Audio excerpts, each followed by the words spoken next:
Hola a todos, sean bienvenidos a este nuevo capítulo de Literando Podcast. Como ya saben, mi nombre es Luis y estoy acompañada de Marilu. ¿Cómo estás, Marilu? Bien, gracias. ¿Y tú? Bien, matándonos de risa. Sí, como siempre. Como ya saben, nosotros somos creadores de contenido de la página Biblioteca Social y pueden encontrarla en las redes de Facebook, Twitter e Instagram, también en YouTube y en Spotify como Literando Podcast, donde realizamos este proyecto. Y también en nuestras redes individuales. Marilu-BS. Y a mí como Luis Brarbe. Así es. Pues bueno, lo que vamos a hacer hoy es hablar de un libro, lo vamos a analizar. No hacemos un análisis completo, más que un análisis es dar nuestras propias opiniones y espero que eso les quede claro porque creo que nos están usando para tareas y no queremos que por nuestra culpa vayan a reprobar. Entonces, bueno, también cuiden eso, porque realmente pues un análisis completo no hacemos ni profundizamos demasiado. Y después de esto, recomendaremos el libro de la próxima semana y leeremos un pedacito. Sí, como ya lo dijo Marilu, nosotros no estamos haciendo un análisis completo como tal. Creo que nos llevaría demasiado tiempo mencionar cada aspecto de los libros y nosotros no hacemos eso, simplemente nos ponemos a conversar. Es un té de tías. Sí, es como el TDT, ¿no? Sí, realmente pues análisis completo no lo hacemos, sino son nuestras opiniones con respecto al libro. Sí. El libro del cual vamos a hablar hoy es El Avaro de Molière. A pesar de que muchos conocen a este escritor con ese nombre, su verdadero nombre es Jean-Baptiste Poquelin. Nació el 15 de enero de 1622 y falleció el 17 de febrero de 1673. Bueno, este escritor, además de ser escritor, valga la redundancia, también era actor y poeta. Y bueno, uno de los más destacados de su generación dentro de la literatura francesa también. Y también dentro de la literatura universal. Bueno, no hay mucho que decir sobre este escritor, además de que una curiosidad muy resaltante es que sus padres trabajaban como tapiceros y se dice que esto fue lo que despertó en él el interés por los teatros. Bueno, sobre todo por escribir teatro, ¿no? Porque iba con su padre a los teatros a hacer estos trabajos. Entonces es un dato interesante y bueno, no vamos a profundizar sobre el escritor, simplemente vamos de frente ya al libro. Y bueno, pues, ¿qué les puedo decir de esta obra? Que realmente es una comedia y no como la Divina Comedia. Bueno, la Divina Comedia tiene humor muy negro. Y pues nos narra la historia de una familia, el cual el padre es un avaro y digamos que tiene a sus hijos sometidos a su voluntad. Pero estos se enamoran, por así decirlo, cada quien por su lado. Y pues están viendo la manera de poder realizar este matrimonio, pero al conocer a su padre y ver cómo es y saber que, bueno, su avaricia no los dejaría hacer su felicidad, pues bueno, se viene todo un enredo.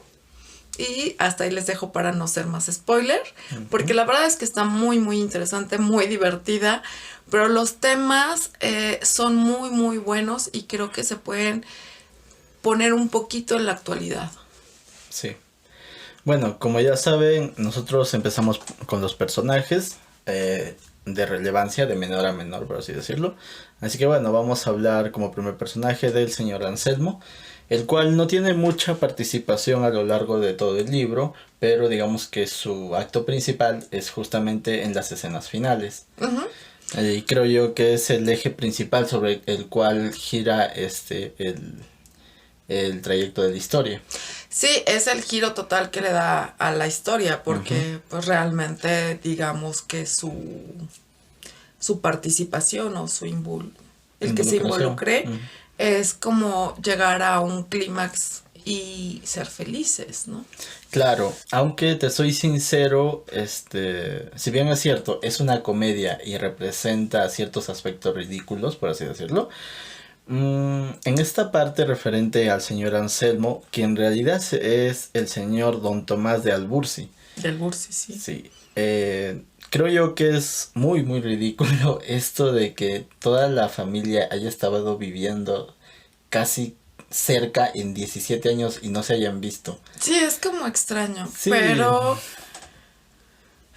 se me hace un tanto telenovelesco, pero de las telenovelas de Televisa o algo así, no sé, demasiado ridículo. Claro, pero bueno, veamos un poco también el contexto histórico, ¿no? Estamos en los años 1600, entonces... Pues sí, pero es Sí. que también se usaba la sátira para el Claro, teatro, entonces... claro, pero esta es una comedia como tal y mm, yéndonos a ese significado de comedia como tal de sus inicios, pues sí está representando algo ridículo, por así decirlo, pero creo yo que sí se me hizo muy extraño, sobre todo que, como ya le dije, viviendo los tres grupos, por así decirlo, de familia, de una misma familia, no se hayan visto. Sí, que no se hayan visto. Bueno, pero es que Mariana acaba de llegar, no tenía mucho de haber llegado al lugar este. Bueno, sí, también, pero ponte tú también en el caso del padre, de don Anselmo, el cual llevaba ya tiempo viviendo en la ciudad, por lo que dice. Sí, pero no Pero claro, se había menciona- cambiado de nombre, Se habían ¿no? cambiado de nombre y aparte, pues, no hizo por buscar sobrevivientes de su familia. Sí, eso es algo que también se me hizo muy, no sé, no sé cómo decirlo, tal vez, sí, un tanto ridículo, pero, o sea, el hecho de que haya sobrevivido los miembros de una misma familia, pero que no hayan hecho tanto esfuerzo por buscarse. Pues, creo que el que más esfuerzo hace es Valerio, pero aún así es como un poco extraño, sí. Y sí, digamos que la circunstancia, la situación en cual no la pintan, sí es como un tanto ridícula. A mí se me hizo así de, ay, Dios, y colorín colorado. Pero bueno, Pero sirvió Sí, sirvió. para el final. sirve para el propósito.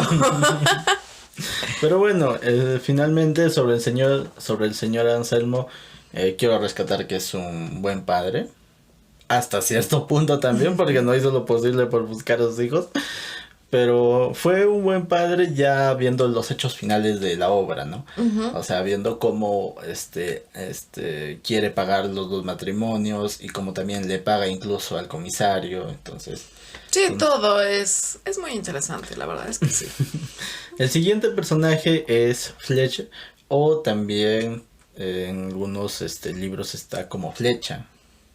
Entonces depende de la traducción que le hagan, porque si bien es cierto es la traducción como tal del francés, yo originalmente lo leí como Flecha. Entonces,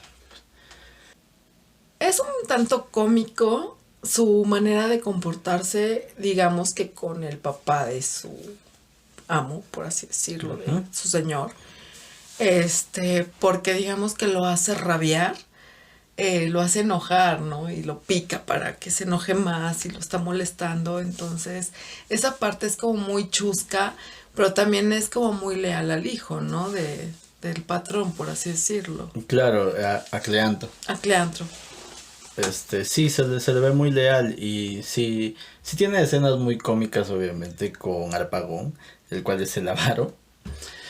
Esa escena en la cual tiene que inspeccionarlo por si se ha robado sí. algo fue muy, muy divertida. Es divertida, pero al mismo tiempo es como muy humillante. Obviamente, eso iba a decir que si lo vemos en una obra de teatro, en un libro, pues sí me hace divertido.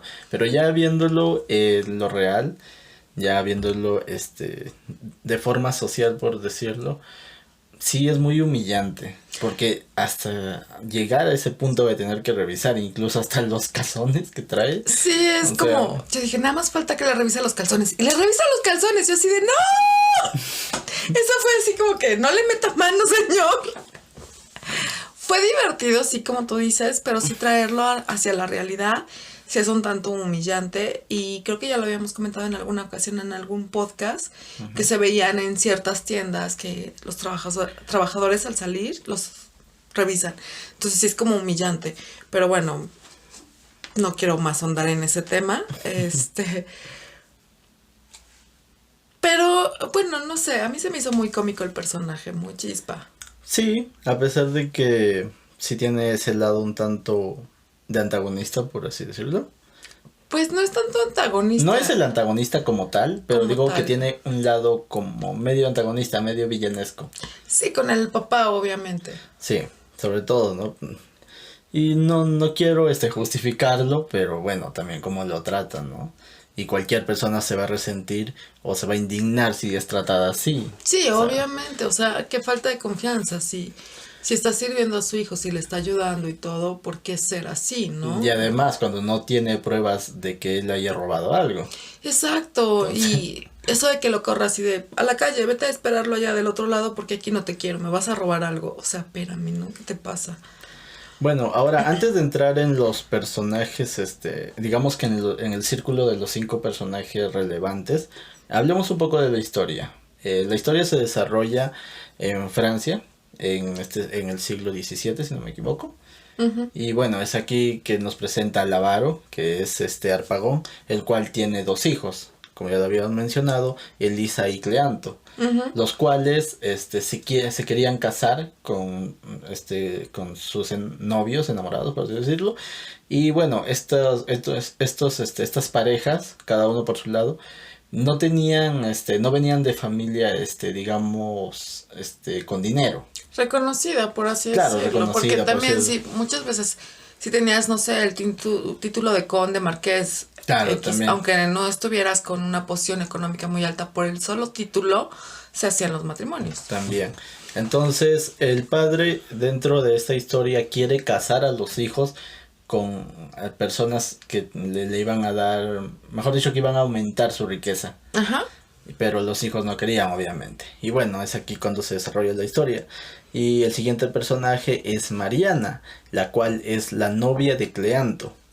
Esta chica menciona que viene de una familia humilde, una madre enfermiza, y la cual es cuidada solamente por esta chica, por Mariana. Por Mariana.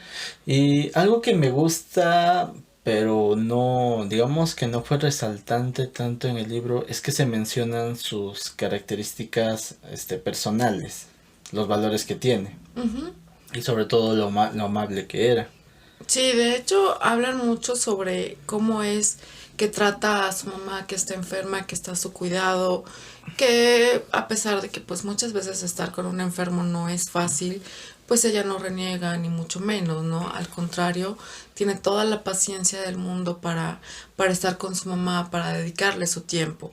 Y eso como que es algo dulce y al mismo tiempo es como muy importante. Sí, aunque te soy sincero, me hubiera gustado que nos mostraran alguna escena de alguna conversación entre la mamá y Mariana. Sí, hubiera estado lindo. Es bonito para ver esa dulzura que Esa tiene Mariana. dulzura que tiene esta niña y de la cual tanto hablan, ¿no? De esa paciencia, de ese amor, Ujú. de ese incondicional, ¿no? Para con su madre. Es algo realmente, bueno, a mí me encanta ese tipo de cosas porque nos hablan mucho de la persona, ¿no? Sí, Y sobre todo en este tipo de escritura, nos hablan más de Molière con la relación de su mamá o de su papá que en sí de la obra.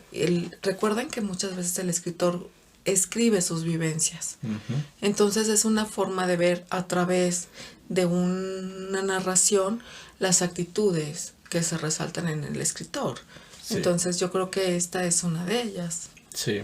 El siguiente personaje es Valerio, el cual viene a ser el novio de Elisa, la hija de Harpagón. Inicialmente este personaje es el que entra a la obra junto a Elisa, donde tienen una plática sobre querer entrar en matrimonio.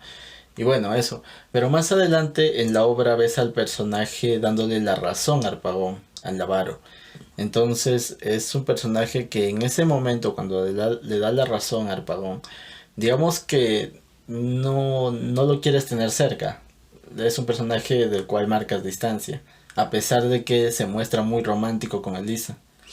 Mira, de cierta manera yo entiendo su comportamiento con Harpagón. ¿Por qué? ¿Por qué darle la razón? Porque es una manera de tenerlo contento, de que Sí, confíe en él, de que se sí, acerque a él. Y es una manera de tenerlo de su lado. Entonces, digamos que poco a poco lo va haciendo que confíe en él, para que llegado el momento, él le suelte la verdad y le crea. sí, sí, yo entiendo eso y lo he comprendido porque es lo mismo que relata en la obra. Pero, no sé, se me hace una jugada un tanto sucia, por así decirlo, porque ¿por qué no hablarle directamente? Sí, sé que el señor va a decir que no y todo eso, pero ya tenía como que hecho algunos planes para irse. Sí, pero hay una frase ya hecha que dice, en la guerra y en el amor todo se vale, así es que es válido. No lo sé.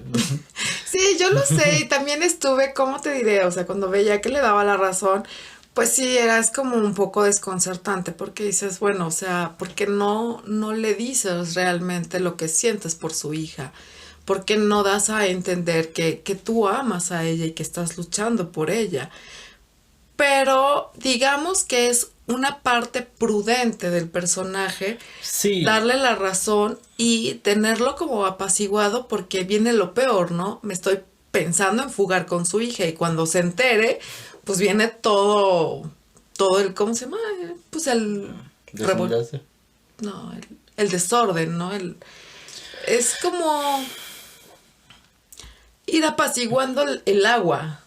Ok, está muy bien esa palabra que dijiste, ser prudente. Y sí, lo entiendo, pero en otros aspectos, no sé, como cuando tenían que hacer la fiesta y el avaro no quería soltar ni un solo, ni una sola moneda para dar un buen festín. Pero no lo entiendo o no llego a comprender cuando tiene que dar, cuando tiene que aceptar incluso y aconsejar a la hija que se case con esta persona con la cual el padre quería que se case.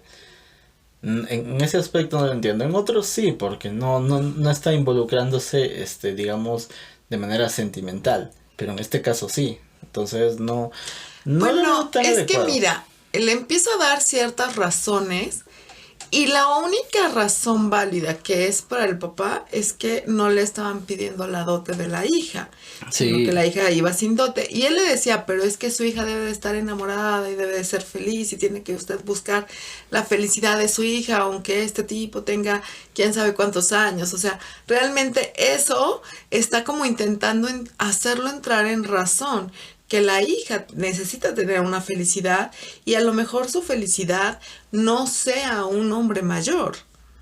sí, sí, lo entiendo, pero como te digo, no creo, o al menos yo poniéndome en los zapatos de una situación parecida, no le hubiera dado la razón en eso. En otras cosas sí, obviamente por la misma naturaleza del personaje, no por la avaricia que tiene, pero en otros aspectos no lo hubiera hecho. Yo creo que en ese aspecto yo sí le hubiera dicho mejor no opino, siendo sincera. Porque la verdad es que, ¿qué dices, no? O sea, te están diciendo que la persona a la cual amas, con la cual quieres compartir tu vida, la están comprometiendo con otra persona a la cual, pues, va a ser infeliz a la persona con la que tú estás enamorado, ¿no? Ujú. Entonces, realmente yo creo que no me hubiera podido aguantar y hubiera dicho algo, ¿no? A como soy de impulsiva. Entonces, yo creo que en ese aspecto, si quería ser prudente, realmente no hubiera dicho yo nada y me hubiera ido, porque pues realmente la prudencia y la paciencia no son lo mío, ¿no? Al contrario, soy demasiado explosiva. Entonces, quién sabe quién le hubiera dicho. Nuestro siguiente personaje es Elisa, que es la hija de Harpagon y pues digamos que la novia amante o como lo quieran ver de Valerio. Esta chica tiene un carácter un tanto rebelde y un tanto fuerte, por así decirlo, aunque también nos la pintan muy dulce, muy pasional y muy amorosa, ¿no? Y pues hay algo interesante porque digamos que ella no quiere ser manipulada por su papá y quiere poder decidir, pero sabe el carácter que tiene su papá, esa avaricia que lo ciega y que la va a hacer infeliz, ¿no? Entonces, imagínate, no sé, no dicen la edad de Lisa, según yo, pero yo creo que debe ser como una chica de 20 años, Me más o imagino menos, a lo aproximadamente. mejor un poco más chica, un poco más grande, que en aquella época era un poco más chica, ponle tú, porque a los 20 años ya eran como quedadas. Ujú. Entonces, pónganle ustedes alrededor de los 20 años, pero hacia abajo. Y casarla con una persona, con un hombre que tiene 60 años, yo creo que es un tanto grotesco. Sí, justamente es lo mismo que se repite con Arpagón, ¿no? Pero digamos que desde el inicio se ve la rebeldía de este personaje y esta escena se me hizo un poco cómica pero también trágica. ¿Por qué? Porque el, esta chica, bueno, este personaje de Lisa, le dice al papá que no se va a casar. Y el papá le está respondiendo casi usando las mismas palabras que ella, pero invirtiéndolas. Ujú. Es algo que, digamos que me gusta ese recurso, no sé si ese recurso tiene un nombre, me gusta, pero también es un tanto trágico que el padre llegue a ese nivel de, no sé cómo decirlo, manipulación tal vez, o a ese nivel de exigirle que se case, tanto que ni siquiera tiene que usar sus palabras, sino que está usando las mismas de ellas, pero invirtiéndolas. Sí, es un tanto chusca, pero también es un tanto poco ético, tal vez. No lo sé, eso de usar la psicología inversa es como un tanto sucio, ¿no? Mm, De cierta manera. Pero, bueno, a mí el personaje de Elisa me gusta eso, ¿no? De que se plantea y le dice, no me voy a casar, y no me voy a casar, y hazle como puedas y como quieras, pero no me voy a casar, ¿no? ujú. Y me gusta eso, porque dentro de todo tiene como bien puesto lo que piensa, lo que quiere, lo que siente. Esa forma tan enérgica de decir no, de decir no quiero, es como ver a un personaje bastante fuerte, bastante... Claro, digamos que si mantiene el respeto con su papá, pero al mismo tiempo se niega a verse obligada a casarse. Y Ujú. obviamente, y eso cualquiera lo haría, creo yo. Hasta el mismo hijo lo hace, ya entrando a este personaje de Cleanto, el cual también es hijo de Arpagón. También digamos que el padre quería casarlo con una viuda. Sí, y no es su deseo, o sea, no es que tenga nada en contra de las viudas, ni mucho menos, pero él ya estaba enamorado de alguien más y es de Mariana, de quien está enamorado, de quien ya habíamos mencionado. Ujú. Entonces, pues imagínense con la dulzura de esta niña y toda la paciencia que tiene y de repente le dicen, te voy a casar con una persona viuda. Una, pues no sabe cuántos años tenga la viuda. Claro, bueno, como es viuda, supongamos que sea cerca de su edad. Digamos que sean un tanto cercanos a la edad. Pero aún así, o sea, el hecho es que él ya estaba enamorado. Ujú. Entonces no quería verse obligado a casarse con una persona. En primer lugar que no quería. En segundo lugar que ni conocía. Exacto, no sabía quién era, no tenía ni idea. A lo mejor tal vez si se lo hubieran presentado antes, pues hubiera habido otro tipo de conflicto, pero no fue el caso, ¿no? Y también, o sea, el ponerse tajante con su papá de no, no quiero, ¿qué te pasa? Pero también digamos que es como, le dice, espero que te portes bien con Mariana, porque el padre se quería casar con Mariana. Sí. Y él le dice, pues no te prometo nada, pero la trataré bien. Algo que me llamó mucho la atención también y se me hizo muy cómico dentro de la obra es el hecho de que Cleanto estaba buscando dinero para fugarse con Mariana. Y digamos que su criado, Fletch, le estaba buscando un proveedor de ese dinero Ajá. a cambio de un interés ridículamente alto. Pero bueno, y de la nada, cuando ya están en la reunión para obtener el dinero, se da cuenta que quien le iba a dar este préstamo era su padre. Era su propio papá, entonces, bueno, viene la discusión de entre familias, pero sí es como muy chusco, ¿no? Porque pues estás buscando un prestamista y pues resulta que te encuentras con uno, pero es tu papá, entonces tu papá no te va a prestar dinero para fugarte. Entonces, pues se le viene abajo el negocio, pero también Fleche es como muy habilidoso y le consigue el dinero de una manera un poco grotesca.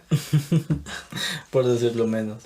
Pero bueno, finalmente creo que lo que le puedo criticar a este personaje es desearle la muerte a su padre. No sé, Sí. tal vez no le estoy tomando como deba ser, tal vez alguien que nos esté viendo esté pasando por algo similar, pero creo yo si me viera en esa situación no desearía tanto la muerte, o sea, al final cada quien hace su camino como quiere. Mira, yo creo que todos deseaban la muerte del señor, ¿no? De Harpagon. Y De hecho, cuando va a hacer la cena y que Valerio se va a encargar de ella, yo dije, nada más falta que lo mate, ¿no? Que le ponga algo en la comida. Porque realmente era tal su desesperación con el papá, con su carácter, con su forma de ser, que todos hablaban de eso, ¿no? Lo mejor sería que se muriera, lo mejor sería que ya no estuviera, lo mejor... Sí. Entonces, realmente, desearle la muerte a tu propio padre, eso es algo muy fuerte. Sí. Muy, muy fuerte. Que lo hagan terceros dirías, bueno, pues son terceros, no son su sangre, tal vez. No sé cómo, no sé si estoy yendo por el camino adecuado, pero me refiero a que pues son personas que digamos que no lo conocen directamente, que no tienen ningún tipo de relación con él. Pero ya que lo haga el hijo, no sé. Es complicado, ¿sabes? Y Sí. al mismo tiempo es grotesco. Sí, es como muy complicado porque no sabemos las situaciones por las cuales estén pasando, ¿no? Para decir que uno tenga esos sentimientos hacia sus padres, ¿no? Pero Claro. también es grotesco porque son tus padres, te dieron la vida y de una u otra manera las cosas siempre se van a solucionar. Para bien o para mal, se van a arreglar de tal o cual forma. Probablemente, pero, Y o sea, como yo digo, finalmente esta es mi opinión, al final, como ya le hemos mencionado antes, no sabemos cómo puede reaccionar cada persona. exacto, o sea, es diferente. Y pues digamos que, ¿cómo decirlo? Por mucho odio que nosotros lleguemos a sentir hacia alguien que nos está dañando, que sea nuestro ser, un ser querido, un ser cercano, digamos que eso no nos va a traer nada bueno. Al contrario, nos va a amargar, nos va a frustrar. Sí. Y no es bueno. Entonces, creo que lo mejor es dejar que de cierta manera las cosas fluyan y poco a poco irse calmando y analizar las situaciones antes Sí. de desear algo malo hacia aquellos que les dieron la vida. Sí, es un tanto complicado eso. Pero bueno, el último personaje del cual vamos a hablar, y el personaje principal, obviamente, es Harpagón, el cual es el avaro. Avaro, avarísimo. Un personaje, debo decir que dentro de dentro de la avaricia y malicia que tiene, un personaje un tanto cómico. Sí, lo pintan Pero, cómico. pero no es que él quiera ser cómico, sino que los actos que hace son cómicos. Como ya lo dije antes, esta obra es una comedia y obviamente a este personaje van a hacer lo posible por ridiculizarlo de la manera más exagerada. Sí, y bueno, si lo logran. Y lo logran. Realmente es un personaje que hace reír bastante con sus actos, con lo mismo que dice. El que resalten de esta manera su avaricia, pues bueno, nos da a entender muchas cosas también, ¿no? Sí. O sea, ¿hasta qué punto puedes llegar por obtener algo, ¿no? Sí. Si tú me dices la personalidad de este hombre, puedo decir avaro y nada más. No hay más descripción, ¿no? Ya llegaremos a profundizar en la avaricia, pero bueno, algo también que rescatar de este personaje como característica, no como haciéndole una alabanza, pero como característica es que no está dispuesto a dar su brazo a torcer en ningún tema, creo yo, fuera también de lo económico. Pero no creo que sea una característica buena. No, por eso lo digo, o sea, fuera de que sea una alabanza, no lo es. ¿Por qué es terco? Sí, eso, es terco tanto, digamos, hablando del dinero, pero también es terco respecto a otras decisiones. Por ejemplo, cuando decide casarse con Mariana y bueno, está discutiendo con el hijo respecto a esto. Y ninguno de los dos, bueno, el hijo también un terco, ninguno de los dos quería renunciar a Mariana, entonces... Pues de tal palo tal astilla, ¿no? Sí, muy Pero bien. creo que el hijo tenía razón. Ahora, pues, digamos, no sé, la sociedad a veces lo pinta como un tanto ridículo la idea, ¿no? De que alguien ya mayor se case con alguien tan menor. Entonces, también hay que ver eso, ¿no? Que hay edades para todo. No se pueden hacer cosas que que hacías en tus tiempos de juventud cuando ya eres anciano, ¿no? Sí.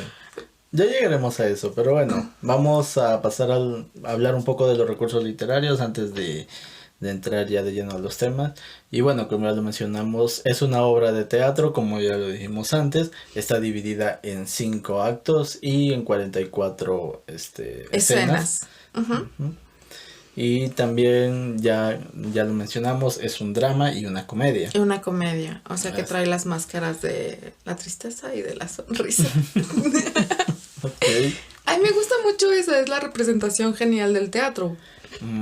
Cuando era niño, digamos que cerca de los 5 años, 4 años tal vez, me daba un poco de miedo. Porque, no sé, o sea, veía a una máscara feliz y a la otra triste. Y dije, ¿se está riendo de su desgracia o qué? No entendía mucho el simbolismo del teatro. Obviamente, 5 años, ¿no? Pero me da un poco de miedo. Sí, he de decir que también cuando era niña, pues sí, obviamente me daba miedo porque sí está como tétrica la imagen, ¿no? Hay que ser sinceros, o sea, ves a una cara triste y aparte de la cara como la pintan de esa tristeza profunda, no sé, se ve... Sí. Se ve algo que te llega y otra que se ve demasiado alegre. Entonces, no entiende uno realmente qué son esas caras. Ya después, pues, vas creciendo, vas yendo al teatro y vas entendiendo, ¿no? Pero sí, cuando eres niño da miedo. A mí también me daba miedo, pero ahora me gusta. Bueno, ahora vamos a hablar ya de los temas principales. O bueno, de los temas que nosotros hemos querido resaltar, porque al final, pues cada uno puede sacar otros temas, ¿no? Uh-huh. Primero hablemos de los matrimonios arreglados dentro de esta época. Como ya lo habíamos mencionado antes, en esta época, pues los matrimonios se arreglaban por conveniencia. En este caso, digamos que, en primer lugar, el matrimonio que tenía arreglado Harpagón para Elisa era sobre todo, digamos, la causa principal era que el señor Anselmo la iba a recibir sin necesidad de que haya dinero de por medio. Sin la dote. Porque, claro, sin la dote, ¿no? Que es así como se menciona. Uh-huh. Porque digamos que tanto el varón como la mujer que se iban a casar tenían que mostrar dinero. O bueno, no es que decir aquí está mi dinero, no, sino que tenían que demostrar que tenían como una herencia, por así decirlo. Bueno, mira, el hombre tenía que demostrar que tenía ciertas ganancias al año. Ah, obviamente. Eso era. Y la mujer tenía que traer una dote, una herencia, uh-huh, que contribuyera a la riqueza del marido. Uh-huh. Aparte, bueno, no sé, yo siento que es como una vendetta eso y me puede poner un tanto de malas esos temas, ¿no? Porque literal era vender a tu hija. Y también al hijo. De cierta manera. El hijo en menos medida, pero en mayor medida sí eran las hijas. Las hijas eran, híjole, tenían que tener una buena dote para poder arreglar un buen matrimonio, ¿no? Uh-huh. Y pues muchas veces esos matrimonios no eran de la satisfacción de las chicas. Obviamente. De hecho, lo hemos hablado en Orgullo y Prejuicio en el primer capítulo de Literando Podcast. Uh-huh. Lo mencionamos, ¿no? Que esos matrimonios pues realmente no hacían felices a las parejas, sino lo único que hacían era enriquecerse. Sí, o sea, enriquecer familias también. Exacto, entonces era una pelea de posesiones, uh-huh, y usaban a la mujer como objeto para ello. Y es... Sí, es muy, muy controversial esto, pero también muy indignante. Porque a qué nivel fue rebajada la figura de la mujer, ¿no? Tanto que solamente estás sirviendo a la familia para enriquecerla. O sea, sí es algo muy discutible. Ya lo hemos mencionado antes, ver la época, ver el contexto histórico, y obviamente estamos hablando del siglo XVII, ¿no? O sea, cuando esta práctica era prácticamente estaba en apogeo. Por no decir que venía desde antes. Es que venía desde antes, o sea, realmente ya se acostumbraba. Digamos que aquí ya vemos la máxima expresión de esa vendetta, como estás ya mencionando, pero también, como ya lo dije, por parte del hijo, Digamos que se ve también como el padre también estaba negociando esta especie de matrimonio, porque menciona que era una viuda que había heredado las riquezas de su esposo. Ajá, Entonces, digamos que también estaba usando al hijo para esto. Obviamente, como ya lo dije, el hombre se veía rebajado a esto en menor medida. La principal era la mujer, pero en este caso vemos casos. ambos casos. Sí, en este caso vemos tanto hombre como mujer en una vendetta y es algo indignante, la verdad, es algo que molesta, pues sí, pero pues bueno, si nos vamos al contexto histórico, veremos que así se acostumbraba y pues así se veía, ¿no? Sí, ojo que no lo estamos justificando, simplemente estamos diciendo que busquen el contexto histórico. Sí, hay que, para poder entenderlo y no juzgarlo como machista, o bueno, vamos al contexto histórico y vamos a ver cómo era el comportamiento de aquel entonces, ¿no? Y muchas veces, pues si nos vamos a aquella época y hablamos con mujeres de esa época, nos dirán que es algo muy normal y no lo ven mal. Exacto. Esa es la cuestión. ¿Por qué? Porque es a lo que están acostumbradas, porque es a lo que están con esa educación, con esos principios, con esa moral de que así son las cosas y para ellas va a estar bien. Claro que si lo ponemos a esta época vamos a pegar el grito en el cielo. Eso es obvio. ¿Por qué? Porque las cosas cambian, cada época tiene pues digamos sus movimientos y sus importancias, ¿no? Y en aquel entonces, pues bueno, así era. Y no se iban a molestar las mujeres, ni se iban a sentir que las estaban vendiendo. A lo mejor una que otra, sí, pero las menos. Claro, como es el caso de Elisa. Y bueno, si lo ven actualmente, denúncienlo. Sí, por favor, no se dejen. No sean cómplices de esto. Sí, no, o sea, algo así sí hay que denunciarlo y hay que decir un no rotundo. Si van a hacer, si las están obligando o los están obligando a hacer algo que ustedes no quieran. Y sobre todo una unión. Sobre todo una unión. Es algo de como... De cualquier tipo. Sí, de cualquier tipo. Denúncienlo porque no está bien. En este tiempo no está correcto. En el siglo XVII, XVI, XV, pues a lo mejor sí. Pero ya estamos en el siglo XXI, hemos cambiado muchísimo. Y si hay algo así, por favor, denúncienlo. No se queden callados. Sí. Bueno, algo que mencionabas también es respecto al amor, que nosotros también hablamos de este tema en el capítulo de Orgullo y Prejuicio. Y es que sí, no había un amor como tal. Había un amor tal vez entre dos personas que no podían unirse, pero lamentablemente tenían que regirse por esta especie de código social, ¿no? En el cual prácticamente tenían que ser vendidos. Algo interesante también es que ya estamos en una época en la que se producen las fugas. Viéndolo desde mi perspectiva actual, se me hace un poco tonto, por así decirlo, pero si lo vemos desde esa época del siglo XVII, pues sí, era lo único que les quedaba como última opción, si querían estar juntos. Sí, se tenían que fugar, aunque fuera mal visto, también hay que ver eso. Ah, bueno, eso sí. O sea, se tendrían que ir a un lugar a donde no los conocieran y comenzar de cero, ¿no? Sin nombre, sin título, sin nada. Claro. Y pues era como muy difícil, pero pues era una de las alternativas que ellos tenían. Y pues sí, desde nuestra perspectiva, pues ahora sí decimos, ay, te vas a fugar, o sea, no inventes, ¿no? No. Ya es algo como muy diferente, pero bueno, todavía pasa, ¿no? Sí, digamos que sí pasa aún. Todavía pasa, entonces bueno. Pero en aquella época, pues digamos que era como un salvavidas. Lamentablemente el último recurso que les quedaba. El último recurso que les quedaba y había quienes lo seguían por estar con la persona amada y había quienes decían, no, pues me aguanto con lo que me toque.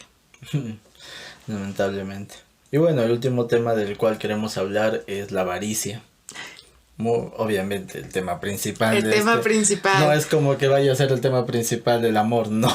Es la avaricia. No, es la avaricia. Y bueno, nos la muestran de una forma impresionante con el papá, porque es tanto su avaricia que no quiere dar dote ni para el hijo ni para la hija.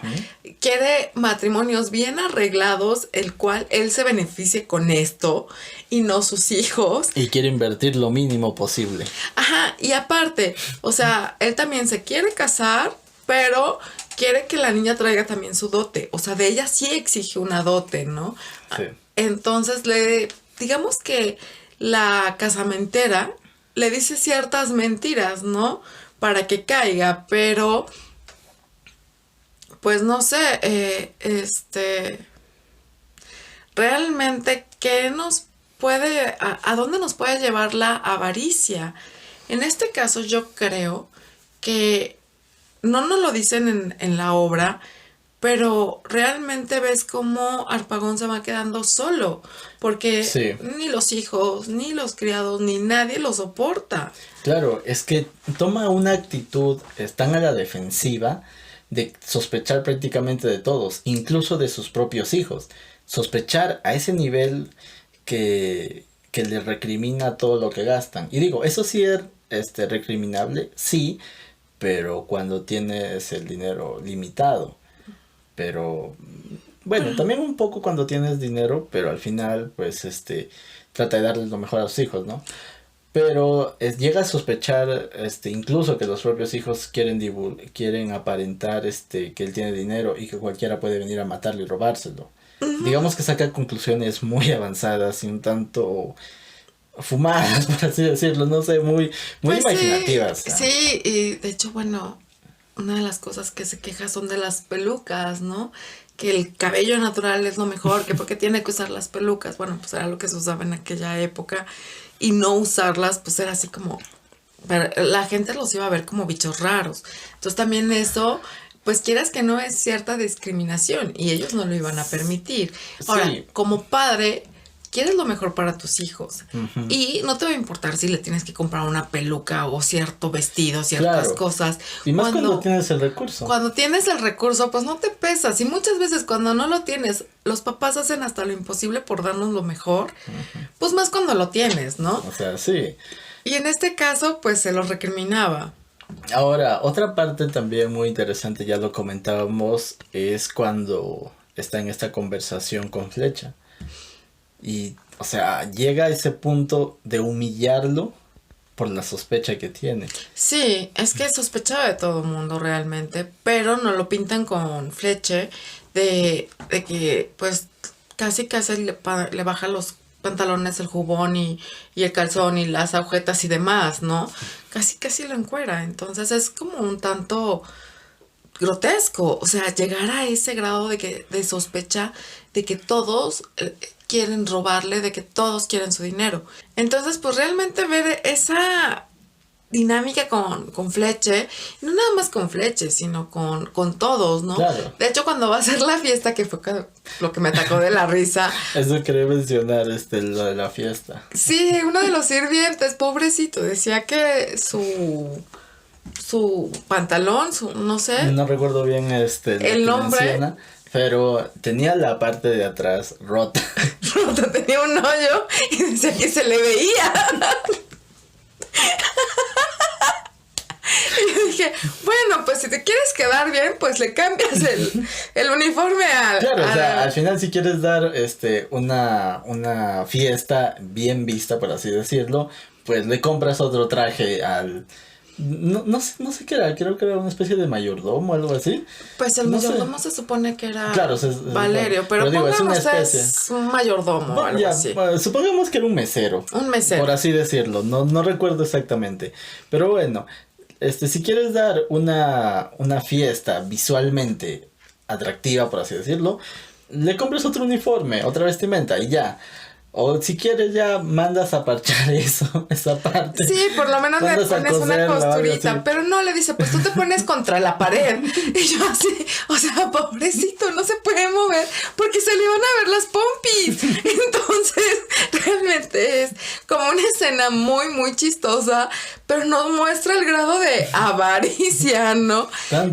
Tanto como para no querer gastar en una simple costura, tal vez. Sí, y de hecho tú me decías que si había alguien tan avaro, pero pues lo vemos todos los días.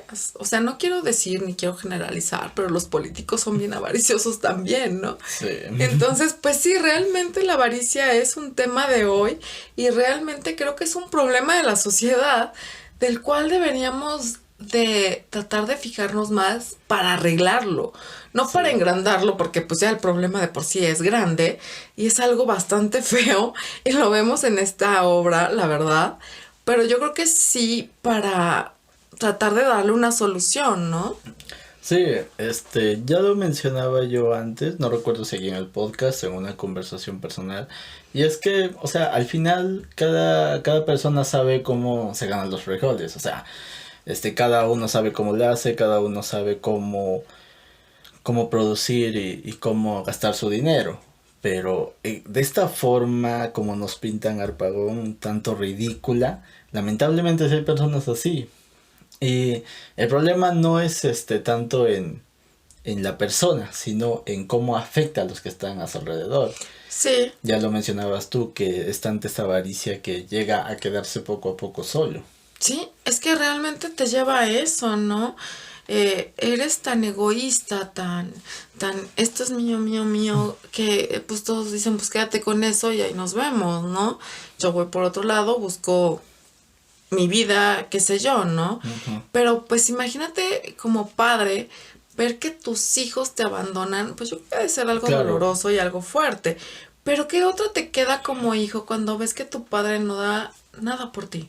Lamentablemente es lo que ya veíamos con Cleanto, justamente lo mencionaba que le desea la muerte incluso. Ujú. Y sí, es lamentable que se llegue a esta situación y como yo lo dije, no apoyo esto, pero al final no sabemos, a veces no sabemos cuál es la situación que viene detrás y en este caso nos la muestran, ¿no? Que es un hijo al cual se ve obligado casi siempre a hacer lo que dice el padre e incluso hasta el extremo de casarla con una viuda, una persona que él no quiere. Pero sí, o sea, esa avaricia que nos muestra que no solamente aleja a los hijos y a los criados también, por así decirlo, sino también se empieza a aislar de la sociedad, tanto que las personas empiezan a hablar mal de él. Obviamente. Otra de las cosas que le dice Fleche es que cuántas diligencias hace para cuidar su dinero, que cada rato está dando vueltas y vueltas y vueltas para ver que todo esté bien. Imagínense, pues, o sea, ese afán de estar viendo que todo esté donde él lo dejó, como él lo dejó y la cantidad que él dejó. Sí. Y yo creo que eso también es como desgastante, ¿no? Sí, me imagino que debe ser desgastante física como emocionalmente. Y bueno, eso es lo que se ve al final ya con el robo. Sí. Bueno, cuando le roban el dinero, menciona que 10.000 o 15.000 10.000 escudos, escudos. 10.000 escudos, ¿no? De oro, que tenía enterrados en su patio. Bueno, cualquiera diría que que los debería llevar al banco y todo eso, pero bueno, este nivel de avaricia es tanto que quiere tenerlos lo más cerca posible. Es que tan es así que lo ve a cada rato, ¿no? O sea, va a buscarlo a cada rato porque necesita de tenerlo cerca, de tenerlo con él, de tenerlo seguro, por así decirlo. O sea, su nivel de avaricia ya es muy enfermizo, Sí, demasiado. demasiado enfermizo. Y al final, creo yo que no nos dan algún cambio en él, no nos muestran ningún cambio, simplemente terminaron de pintarlo ridículamente avaricioso y ahí quedó. Creo yo que está bien en cierta forma porque si nos hubieran mostrado un cambio sería un tanto romantizar este tema. Sí, Si alguien tiene características así, creo que deberían buscar un poco de ayuda. sí, hay unos psicólogos muy buenos, pueden buscarlos y pues realmente ver su problema, ¿no? Porque Porque sí lo es, sí es un problema. si es un problema, es una enfermedad y puede llegar a ser perjudicial para uno mismo y para quienes están alrededor, ¿no? Ujú. Y en este caso, en esta obra, Molière nos lo muestra de una manera muy pintoresca, muy graciosa, la forma en que puede llegar a ser tan malo, ¿no? Tal vez si leen el libro, si ya lo han leído, tal vez se rieron o tal vez se rían, pero si nos centramos en el problema, realmente es algo bastante serio, bastante fuerte. Sí. Así que bueno, la última reflexión es que este tema dentro de la obra sí es gracioso, lo hacen muy bien, lo hacen genial. Pero bueno, si conocen a alguien o si ustedes mismos sufren de esto, de la avaricia, busquen ayuda, la verdad. Sí, la verdad sería bueno que buscaran ayuda. Entonces, pues ahí se los dejamos. Sí, esto ha sido todo por nuestra opinión y regresamos en el siguiente blog.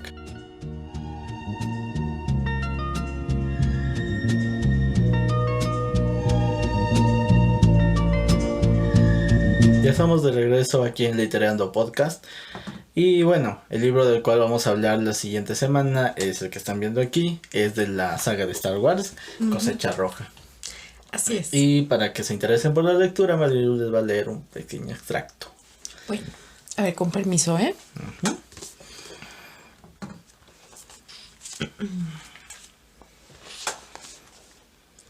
Claro, pensó, claro, supongo que sí. Convocó a la fuerza, la reunió en su interior, como lo habían enseñado durante cientos de horas de entrenamiento, para zafar la tapa de la ventilación. Esta se soltó con un sonido explosivo, metálico y hueco, mientras los tornillos troqueteaban abriéndose en un frío ducto de ventilación, colgando del conducto abierto. Escopique giró la tapa en la mano que tenía libre, evaluando su inmediata utilidad como arma. Era delgada y aerodinámica, con orillas afiladas. Serviría muy bien para su propósito. Miró de nuevo la cosa que había sido Jura. Esto se está poniendo bueno. Está interesante. Sí. Bueno, esperamos que puedan leerlo, que puedan conseguir el libro por los medios que puedan, porque, bueno, no voy a decir nada más. Bueno, es que a veces sí los libros son un tanto caros. Sí, son un poco costosos. Y pues muchas veces pues no tenemos el dinero para comprarlos. Yo espero que lo puedan leer, que les guste y que nos puedan, pues bueno, ya saben que hablamos con muchísimo spoiler. Eso creo que ya es una característica de nosotros.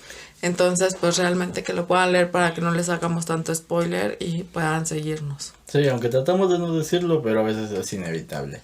Pero bueno, como ya saben, pueden seguir a Biblioteca Social en las redes de Facebook, Twitter e Instagram. Y también nos pueden seguir en nuestras redes personales. Marilu-BS. Y a mí como Luis Brarbe. Y también los invitamos a que nos recomienden con sus amigos, vecinos, familiares, amigos, enemigos, los que ustedes quieran. Recomiéndennos si les ha gustado, pues dedito arriba. Y no se olviden suscribirse al canal, eso nos ayudaría mucho. Sí. Bueno, eso ha sido todo por este capítulo y nos vemos la siguiente semana en otro capítulo de Literando Podcast. Así es. Adiós.